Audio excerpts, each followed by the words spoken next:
I understand that the past few minutes presented to some of you a wonderful opportunity to surrender to what is.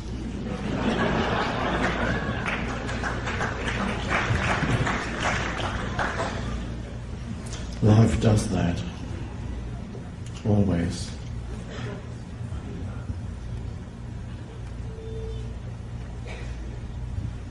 And if you didn't surrender to what is,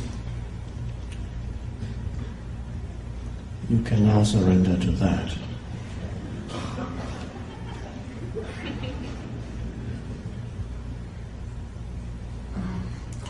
And if you're still not surrendered at this moment, if there's a little voice inside you complaining, a voice that may be familiar to you,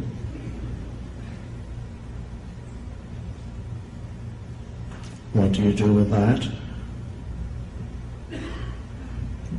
Recognize that there is a voice inside you complaining.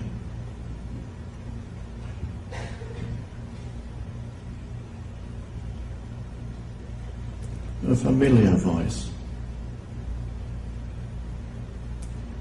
And accept that. And there may be an emotional field behind the voice. The voice may be empowered, fueled by an emotion of agitation, upset, anger.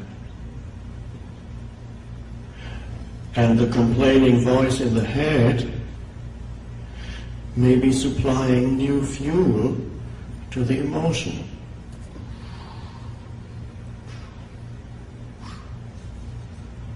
And for many people, that's all there is. That's me, they say. That's their sense of self, their identity. And so they're trapped in a very limited self. So it's for you, the opportunity is there every moment to observe your inner state. And yes, accept your inner state. What else can you do? It is already the case. The emotion is already there. The voice is there to complain, complain, complain.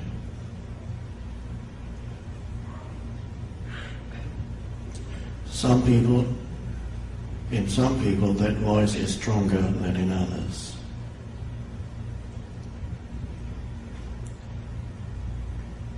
But everybody has some of it. For some people it's their entire identity. Remove the complainer and there isn't much left. Who am I?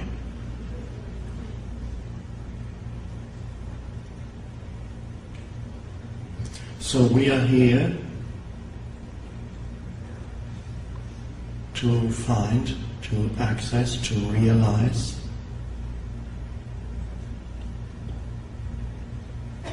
that there is more to you than the patterns, mental, emotional, reactive patterns that perhaps for a long time have succeeded in pretending to be who you are. In other words, complete identification with those patterns.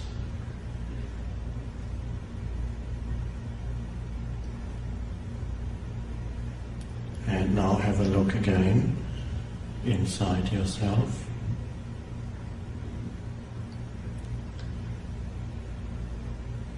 the voice may still be there, or it may have subsided, and the emotion that goes with it may still be there as an energy field inside you. Cannot be denied. What you do with it, it is as it is. This moment always is as it is. And so you surrender to the way it is. And with that comes what one could call a very different state of consciousness into this world.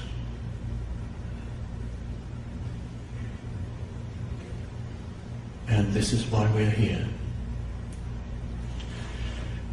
To access that within ourselves, to deepen it, because in many of you, that deeper state of consciousness that is not conditioned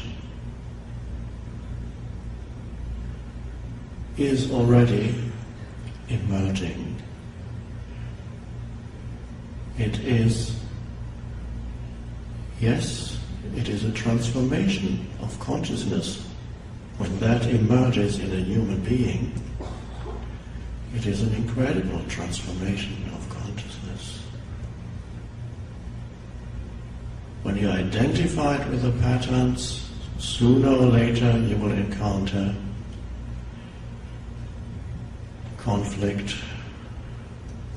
You will make yourself suffer, and everybody who makes themselves suffer, they make other people suffer too. And then comes violence. Physical is the last level of violence. Before it comes to physical violence, come other levels of violence, emotional, mental. Violence that you do to yourself and to others. Am I saying you shouldn't be doing it? That doesn't work. The patterns have their momentum. You cannot fight them head on. You can only transcend them by, so to speak, taking a step back and allow whatever is to be, externally or internally, with that simple act. And it is so simple, that simple act of inner alignment with now. That simple act of saying, this is what is. This is how it is.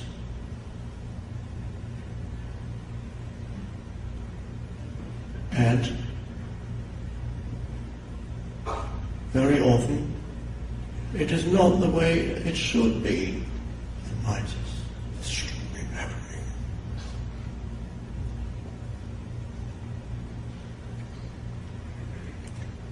Life is very challenging. The world of form in which you move is very challenging. It never leaves you alone, one challenge after another.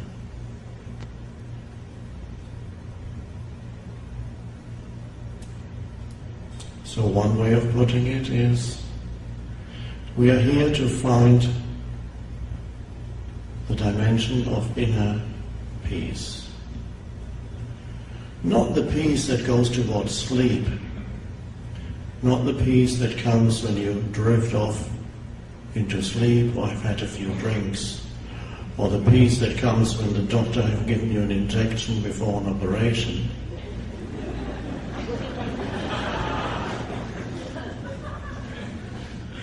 In that case, it would be better to stay in suffering and at least be relatively conscious in conventional terms, unconscious in spiritual terms.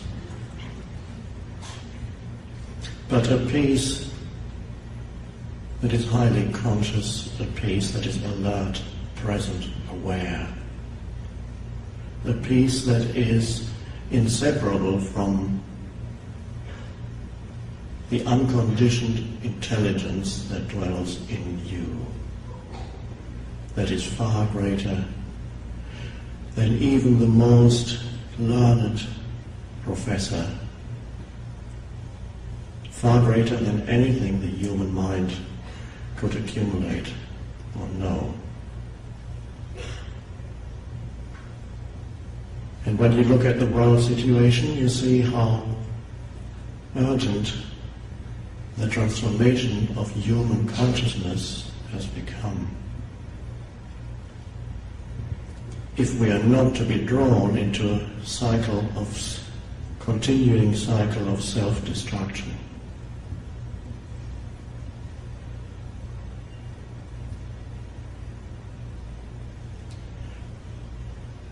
And so this is why we are here. A few words on how to be here this evening so that you derive the full benefit from being here.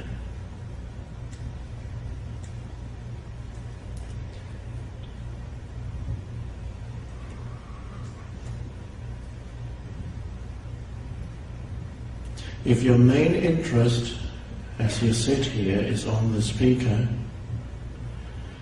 then it won't be long before you find yourself restless and bored, if you're not restless and bored already. If your main interest or the focus of your attention is on the words that are being spoken, also for a little while that can keep you going, and then after a while the mind says, okay, what's he really saying? Is he saying anything at all? And you will soon notice that on an intellectual or conceptual level, our gathering is not very satisfying. Of course, if you wanted that, you could have gone to UCLA, where they have many satisfying lectures, intellectually satisfying.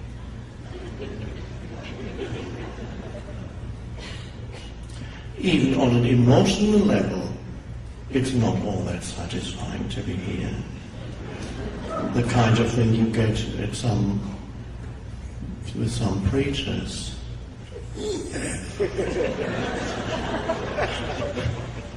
Building up a wave of emotion.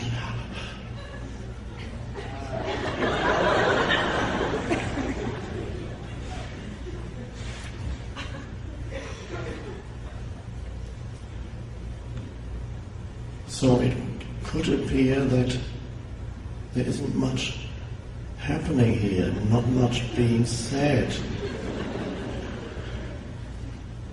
And that's because your attention is either on the speaker, maybe somebody dragged you here and said, check this guy out.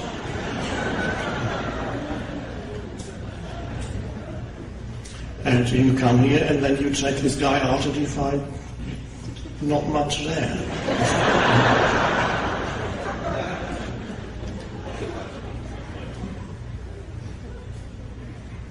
And you could be sitting here all this time forgetting the most important person in the room.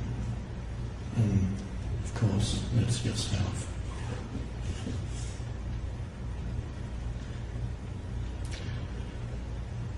So if you could be here, aware not only of your sense perceptions, visual. The words, auditory, sense perceptions. Yes, you hear the words. You see the person on a chair. But if you could also be aware of yourself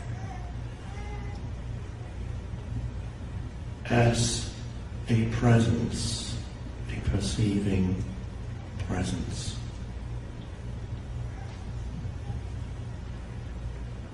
It helps to feel the aliveness in your inner energy field as you sit here. To feel somehow, to sense that every cell within your body is alive. To feel the aliveness in your hands, your legs, your entire body. To have some of your attention there. With the rest of your attention, you listen and you see.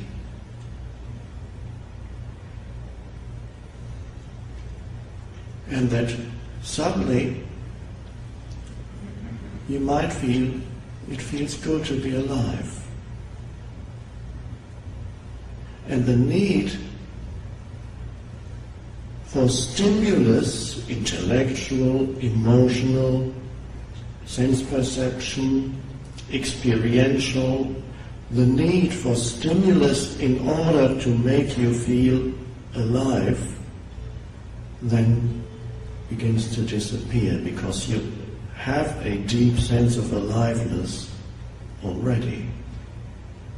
When you are not in touch with a deep sense of aliveness, then you need a next stimulus, and nothing can keep your sense of aliveness for very long. You need continuous food for thought, food for experiencing, food for more of this, more of that, to feel that I'm still alive. Drama, you even need drama.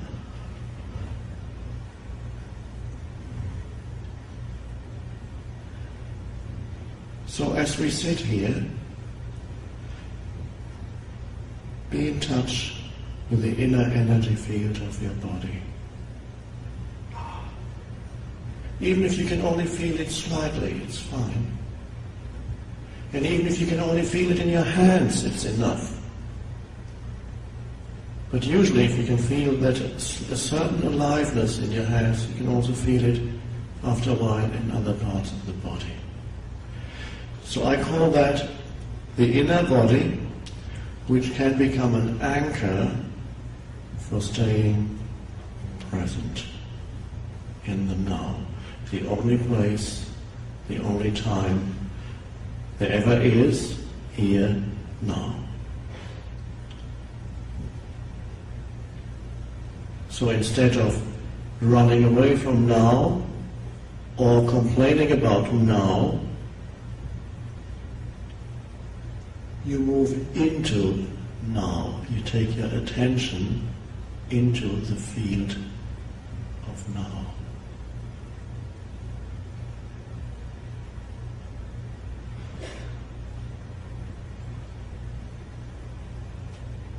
And then you may notice it's actually good to just be sitting there, listening. Not even needing to look forward to the next sentence.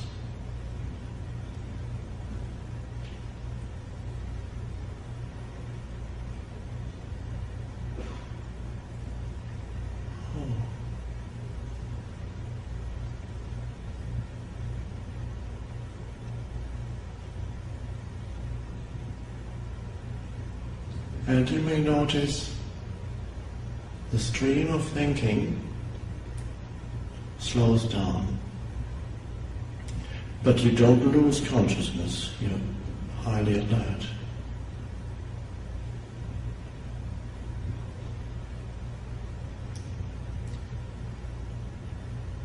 That is the unconditioned intelligence within you that otherwise is completely obscured by the conditioned mind, by the voice in the head and the emotions that accompany the voice in the head.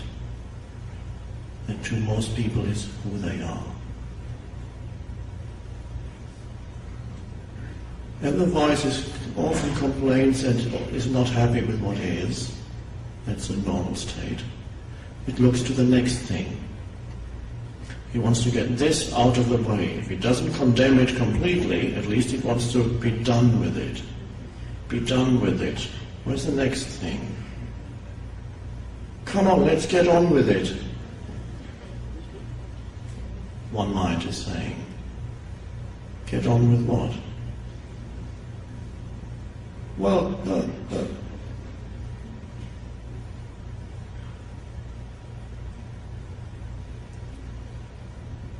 is it possible to live in such a way that your attention, instead of being absorbed continuously by the stream of thinking, that your attention is there meeting the now? Whatever form the now may take, that changes continuously.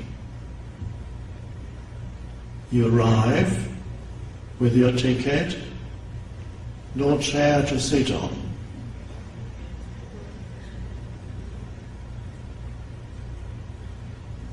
A little challenge. The habitual reaction, you know what that's like. Is it possible to meet that moment in a state of just attention? Here I am. We don't have enough chairs. Oh, but I have a ticket.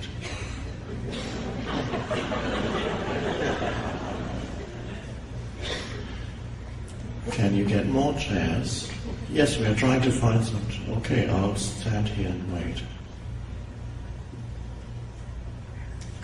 And to realize that that moment isn't really bad unless the mind judges it. You're standing somewhere instead of sitting somewhere for a few minutes. But the strange thing is, one's sense of identity, one's sense of self gets strengthened. The self that is derived, the sense of self that is derived from mind, it gets strengthened if you react and complain. Because then, whenever, this is not a personal matter, if you did it, don't feel that this is a personal shortcoming of yours. It's the human mind. That's all. Nothing personal in it whatsoever. If you make it personal, then it becomes a problem. You become a problem to yourself. And you say, you see, I'm not spiritual yet.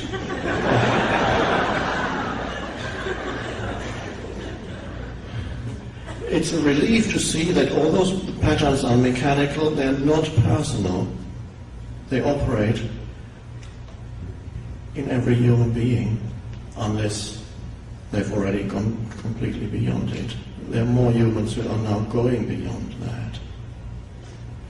So the reactivity and the complaining is used in the service of being right. If you can be right, that implies that someone, a person or a situation or a place or the weather is wrong. Whenever you mentally complain about something, you put yourself in a position of rightness, because obviously you know better. That's why you're complaining. And I'm not talking about telling somebody to remedy something. That is not real complaining. That is passing on information. It's like, please, this is not what I ordered. I ordered soup, I didn't order pudding or whatever. Or you say the soup is cold, but it should be hot. I ordered a hot soup. That's fine, you're giving information, and so that somebody can do something about it. But are you using that situation in the service of being right, which is a mechanical, unconscious pattern that you can observe in yourself? Why is that happening, and why do so many people live in such a way that as they go through their day, they go from one situation like that into another, into another, into another? Because the me, the mind-made sense of self, gets stronger every time you go into reactivity and complaining. Because it is a position of imagined superiority towards that which you are complaining about. And that strengthens the fictitious me, self. You can notice that if you observe yourself. You can notice that after you've complained for a moment, you feel a little bit expanded in your sense of self. You may also notice that you feel a kind of shell around you that has hardened. And you may also notice a certain contraction in your energy field.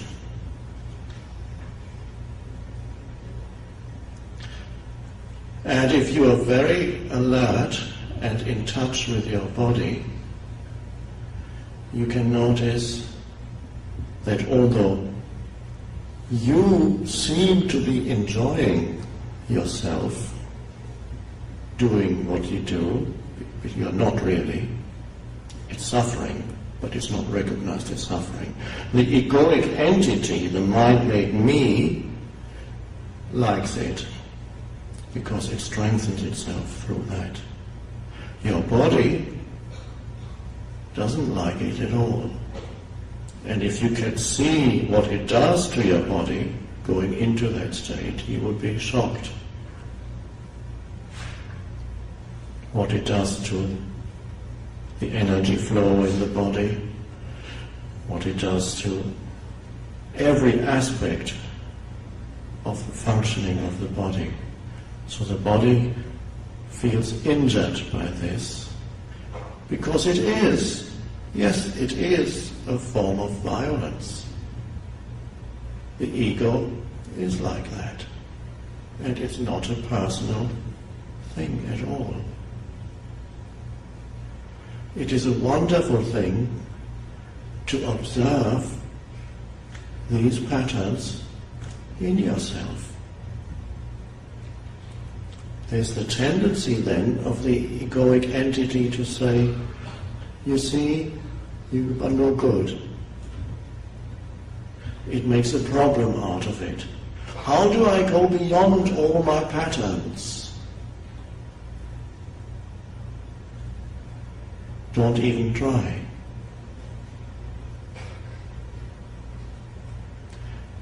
Just be with whatever pattern arises in you at this moment. Place attention on it. Look at it.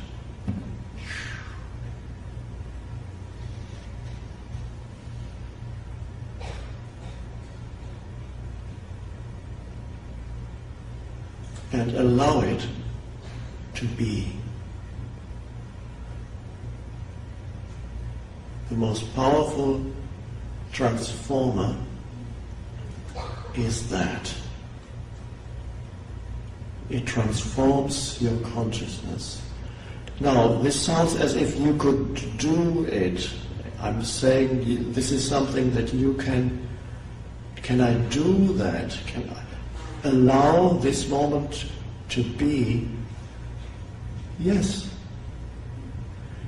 If you are sitting here, you can do it.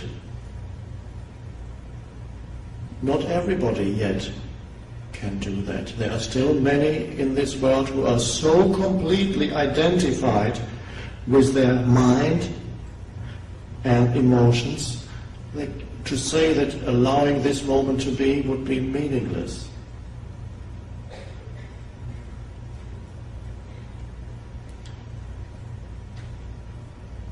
And you become very effective, because an intelligence that is greater than the accumulations of the human mind suddenly emerges.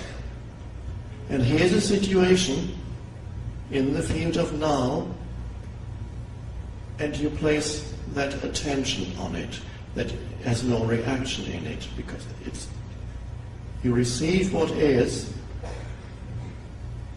like this. You say, I allow this moment to be because it already is.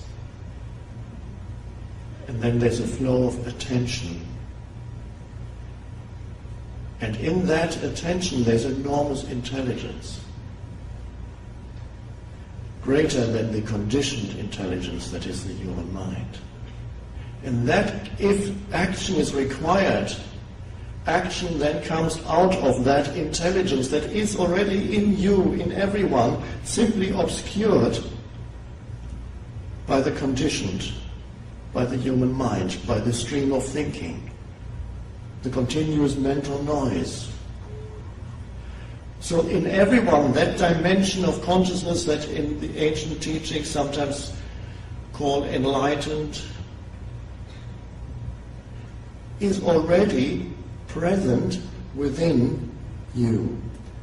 And for so many years, spiritual seekers thought they had to achieve or attain a state of consciousness that they read about or heard about in the teachings. I need to become enlightened. I need to become free, liberated. And so what they did was, the old mind patterns came in and transformed the original teaching into future, which is how the mind operates when you're totally identified with it. The next moment is always more important than this one. That's how people live. The enormous psychological need that is in everyone for the next moment, that is so normal that most people don't even notice it. Everybody lives like that. Whatever you see on TV, everybody lives. Continuous stress towards where's the next, missing the only thing there ever is, which is now. For some conceptual reality that is future. Because future is no more than that, a thought in your mind. Past is the same. A thought form. Apart from a thought form, past and future have no reality whatsoever. And is that something that you need to believe, or can you verify that for yourself? I would say you can verify that for yourself, because if past and future had some reality, you would find them somewhere. Nobody has ever lived in the past. We tell ourselves, yes, the ancient Greeks lived in the past, but the ancient Greeks didn't live in the past. They lived in the now, the only place where they can live. And how is it that you can even say that or think that the ancient Greeks lived in the past? Because you're saying it at this moment. It comes out of the field of now, comes the thought, the ancient Greeks lived in the past. Well, they didn't. And out of it also comes the thought that you have a future. Something is going to happen to you tomorrow. But of course it can't. And you are worried about what might happen to you tomorrow when nothing can happen to you tomorrow. Because tomorrow can only come as this moment. Why don't people realize that?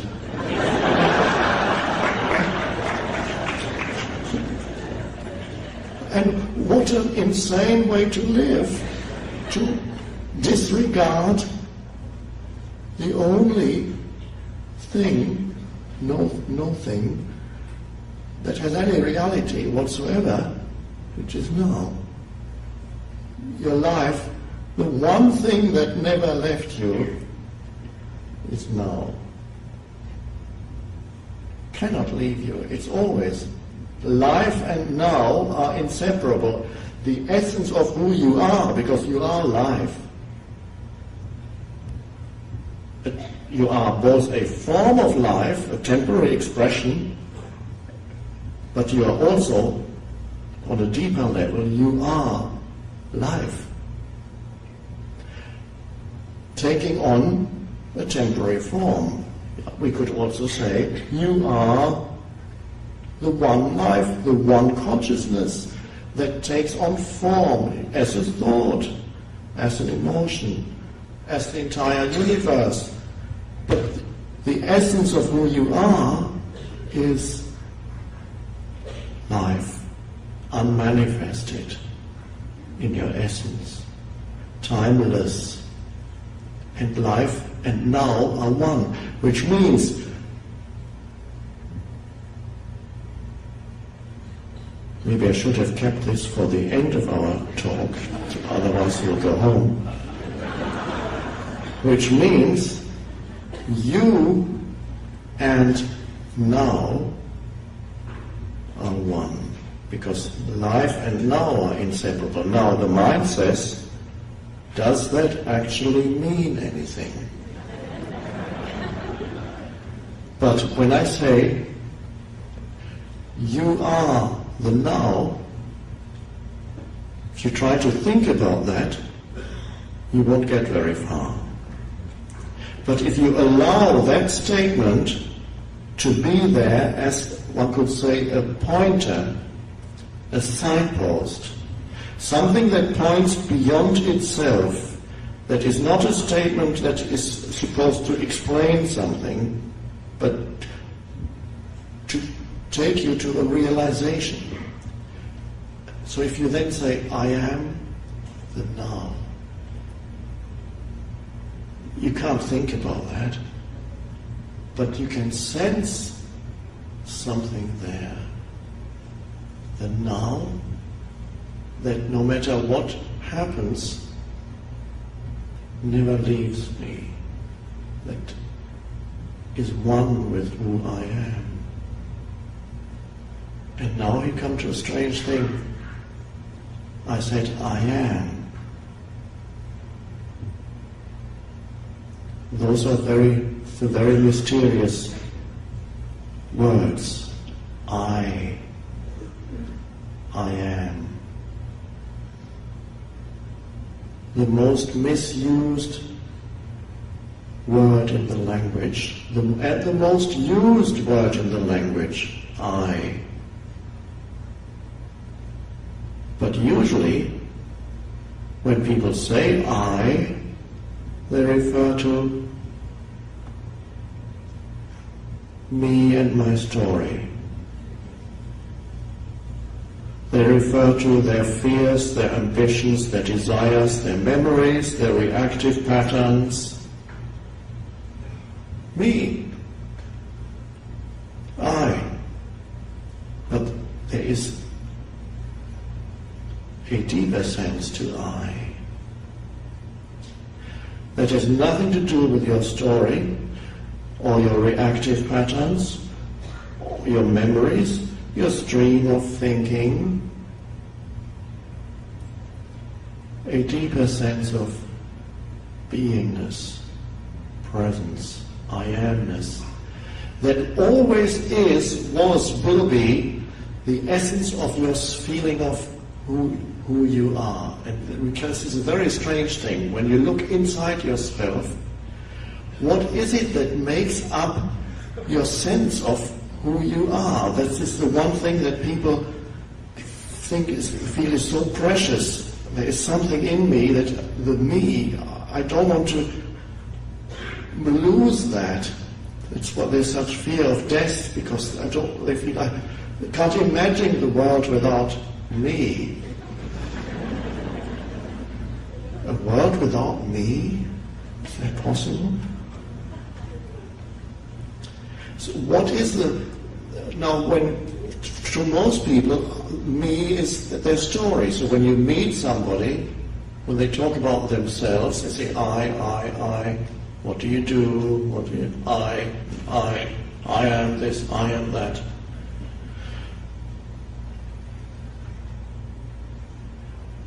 But they believe that their identity lies in their story, their history, their story,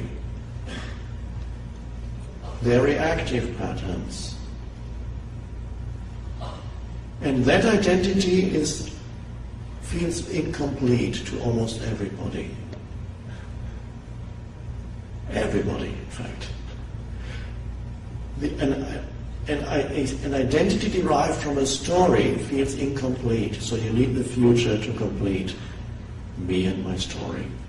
That's how people live. That's the desperate need for future, and the future never completes your story. No matter what you add to the story of me to make yourself finally have arrived, your whole life is made, suddenly it all makes sense, and they always lose ends, even when you finally make it. Everything is there, and then sooner or later another form crumbles close to you. Because forms do that. No form is very stable in this universe.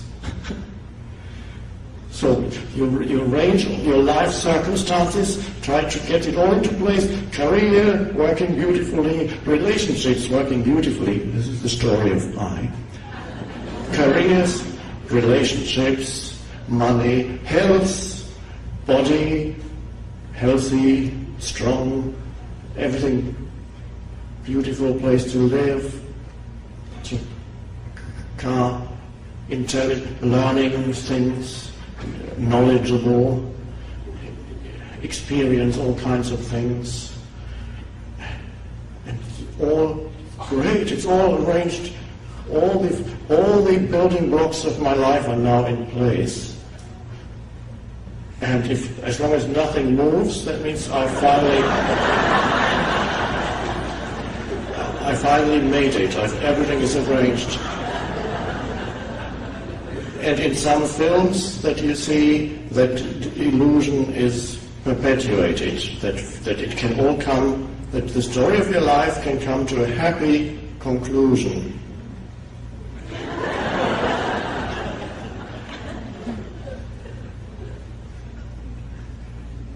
And you can see that when you read a work of fiction, you get the so-called happy ending.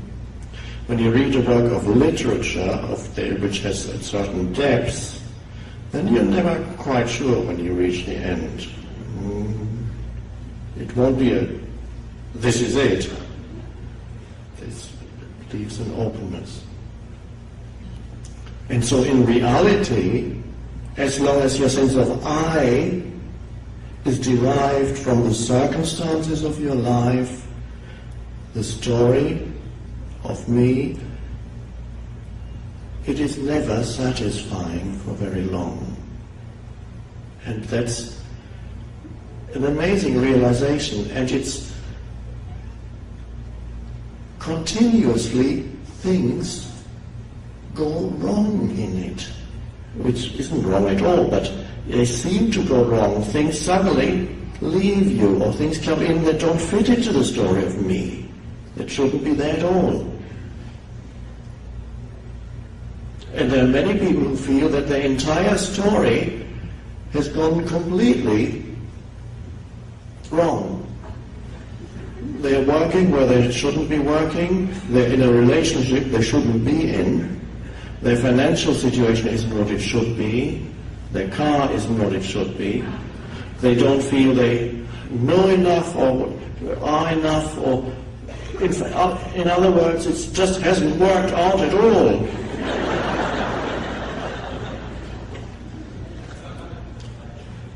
and the feeling that they have is, I'm not yet myself. I'm not yet me yet fully. I have some idea of what I could be, but it's an idea in the head. And you might live with the delusion that, as I had for many years, that one day the world is going to recognize you. And you finally get the recognition that you deserve. Throughout my 20s, I lived in that delusion. Is somebody going to finally recognize me? And of course I was continuously unhappy and unrecognized. And then a strange thing happened. I recognized myself. And then the need to be recognized by the world disappeared.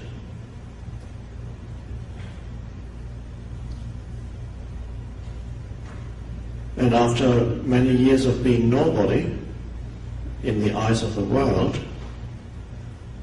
suddenly the world thinks I'm great.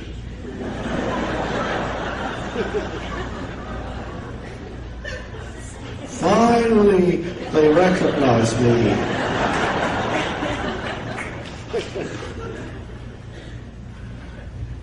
But unfortunately, there's no real satisfaction in that anymore.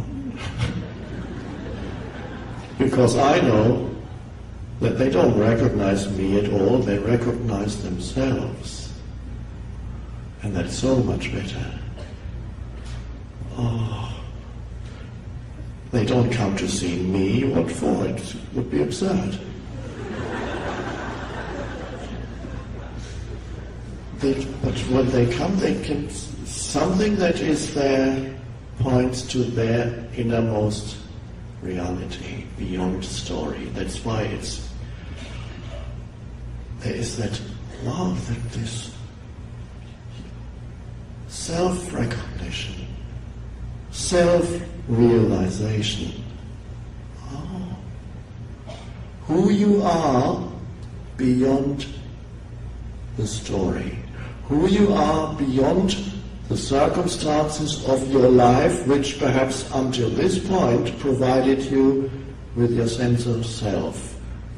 So people confuse what I sometimes call their life situation with their life.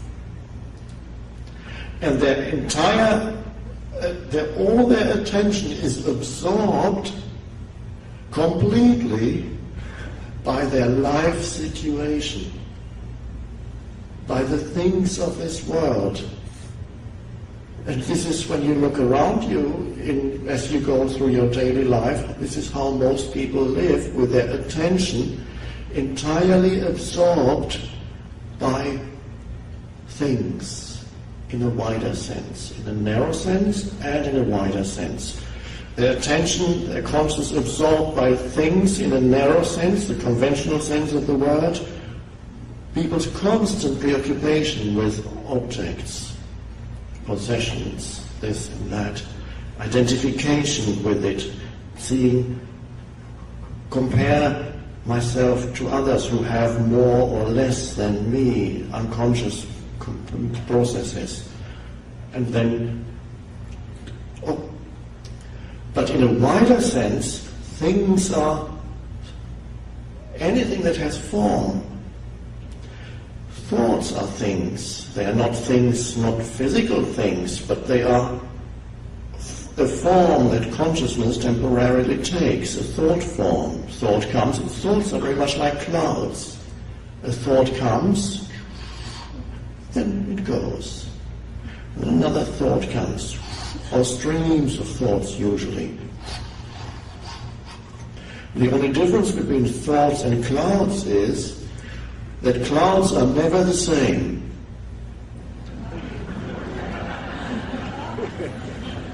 And thoughts, 98% of it are very repetitive. And so the sky would look very boring if it were like, it's the same clouds again. It's the same clouds as yesterday. And the next day again. I'm stuck in Groundhog Day. And this is how life is for most people, because they are stuck with their conditioned thought processes. So, there for years. Same. And thought processes, which incorporating, part of that is reactions, reactivity. So you're stuck with that. And so no matter what situation you go into, you meet the situation with the conditioned processes of your mind. You judge it, you interpret it, you react to it, out of the conditioning which is the me, the I, the story me. And so you repeat the same things again and again, even if you go into a new relationship. Many of you have experienced going through the same pattern in a relationship, same pattern in whatever. You could go to another planet with the conditioning of your mind and recreate the same situation living amongst aliens on another planet. Nothing would change if that remains in place, if identification with the conditioning, which is just the stream of thinking, the emotions that go with it, the reactive patterns, the judgment patterns, the ways you interpret things, you immediately think, this is how it is, and commenting on whatever happens out of the old conditioning, every event, every person you meet, immediately is judged, commented, put a few little labels on. Now I know who he is, because you've called him something, you've called him this, this, and this, and this, that's who he is. Next time you meet that person, you don't meet that person at all, you're meeting the screen of mind, that the labels that you've put on that person. You say, hello, you're not meeting a human being, you're meeting your own mental labels. And then you interact with that human being through the interpretations of your mind already. And so you recreate the same experiences. And that's me and my story. And so you can add more of the same kind of, then whatever fits into your story, you will then add to the story. You won't add something that doesn't fit into your story. So many people have a story of, oh, poor me. That's a story that has a strong aspect of poor me to it, unfairly treated by life. So if this is only one possible, stories of different kinds of stories, but basically they're all stories. If it's poor me and unfairly treated by life, you will select those things that conform to your story already, things in your experience. You will almost recreate that. And so, yes, and you will interpret things that are maybe totally neutral as having been unfairly treated. You go to a restaurant, the waiter ignores you completely, it's happening again. Because your mother ignored you the first 10 years of your life, and then you have a very strong reaction, and then you can tell a story about, I went to that restaurant, and he looked, I could see him looking at me, but he didn't come over. And he wanted to, and so you've added more, the story grows. And what's the actual, in most cases, the situation is quite neutral. What you add to it out of your story gives it fuel, karmic fuel. So as an innocent thing of somebody not acknowledging you to some people who have a different story where that is not an important ingredient, is meaningless. To somebody else, probably doesn't return your call. To someone who has a story that has other issues but not acknowledgement issues, it's fine, he didn't call me, okay. But to someone else who has a story that's associated with not being given acknowledgement, attention, out of the past conditioning, there will be an enormous reaction. How dare he? Who does he think he is? He let me down again. Everybody say, all women let me down, all men let me down, whatever. We know this, the ways in which you interpret reality is through the conditioned story of me. It's a heavy way to live, and then you don't see that the innocence that is actually in situations when you do not impose an interpretation on it, when you do not attempt to incorporate a situation or a person or an event into the story of me, or do not attempt to push it away because you can't fit it into the story. This shouldn't be in my life. Why am I in this office? This shouldn't be happening. So you try to push it. See how automatic the process of labeling, interpreting is, and see how simple life can be if you can allow this moment to be as it is without imposing the heaviness of a story on it, to try to fit it in or reject it, because either it will enhance your story or it will make your story somehow doesn't fit in at all. It shouldn't be happening. It's one of the two. So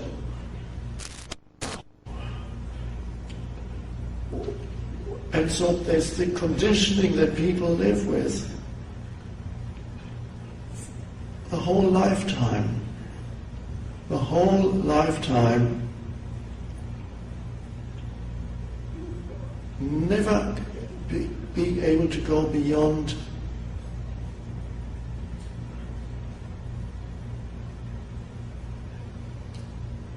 a limited sense of I. Is that who you are? The circumstances of your life that are not complete yet, never will be? The story that you tell yourself or others, a few reactive patterns? Living your whole life trapped in that tiny little shell, and even if for a while the story seems to improve greatly, it's never satisfying for that long, and things then tend to go wrong again. It might suddenly improve financially, and then relationships collapse. Or you have great marriage, but you're poor. Career taking off, and you lose privacy. You lose personal relationships. The world of form is always limited. One way or another you encounter limitations. Whatever, you cannot arrange forms around you that are all perfect. And so when you see that, it's quite a relief to see that the feeling that you are not complete yet, the feeling is not a personal matter at all. Everybody has it. Don't believe the magazines when they tell you with glossy photos that these are the people who made it. their stories are complete. They're not. They're just as unhappy as everybody else.